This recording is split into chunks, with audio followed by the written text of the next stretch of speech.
আমাৰ আজিৰ grammar pattern হৈছে নাউন উল ৰুল চাৰ হাদা চাৰ মুঠাদা আৰু মুঠাদা নাউন উল ৰুল চাৰ হাদা চাৰ মুঠাদা আৰু মুঠাদা ইয়াৰ অৰ্থ হৈছে চাৰ হাদাৰ অৰ্থ হৈছে ভাল মানে ভাল কৰা ভালকৈ কৰা আৰু চাৰ মুঠাদাৰ অৰ্থ হৈছে ভালকৈ নকৰা বা ভালকৈ নজনা আৰু মুঠাদা হৈছে নজনা 한국말을 잘해요.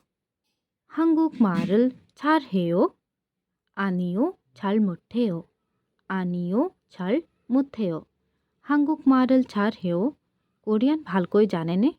말을 말하다 মানে ক'বলৈ কোৱা।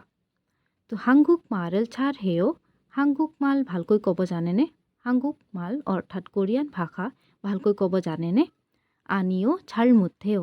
নাই ভালকৈ নাজানো। Next example. 마리코 씨는 뭐를 잘해요? 마리코 씨는 뭐를 잘해요? 마리코 কি কামত ভাল? 마리코 씨는 요리를 잘해요. 마리코 씨는 요리를 잘해요. 마리코 요리하다. 요리하다 মানে টুকু অর্থাৎ ৰন্ধা বঢ়া কৰা। ৰন্ধা বঢ়া কৰাত ভাল। 마리코 씨는 요리를 잘해요. 마리코 ৰন্ধা বঢ়াত ভাল। 마리코 씨는 뭐를 잘해요? 마리코 씨는 요리를 잘해요. Next example. 저는 운전을 잘 못해요. 저는 운전을 잘 못해요. 저는 মই 운전하다 মানে হৈছে to drive. to drive কৰাত 잘 못해요. ভাল নহয়। মই drive কৰাত ভাল নহয়। মই গাড়ী চলোৱাত ভাল নহয়। 저는 수학을 못했어요. 저는 수학을 못했어요.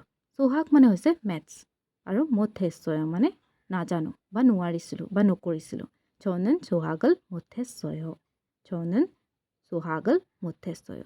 ইয়াত 잘못하다 লগা নাই আৰু 잘하다ও লগা নাই 잘하다 মানে হৈছে ভাল কৰা মই ভাল কৰিছিলোঁ আৰু 잘못하다 মানে ভাল কৰা নাছিলোঁ আৰু 못하다 মানে কৰাই নাছিলোঁ 저는 수학을 못했어요 মানে কৰিবই পৰা নাছিলোঁ 저는 수학을 못했어요. example কেইটা আকৌ এবাৰ ৰিডিং দিওঁ 한국말을 잘해요? 아니요, 잘 못해요. 마리코 씨는 뭐를 잘해요? 마리코 씨는 요리를 잘해요. 저는 운전을 잘 못해요. 저는 수학을 못했어요. 했어요. 얘도 past tense লাগি আছে. 못했어요. 저는 수학을 못했어요. মই maths কৰা নাছিলোঁ বা কৰিবই পৰা নাছিলোঁ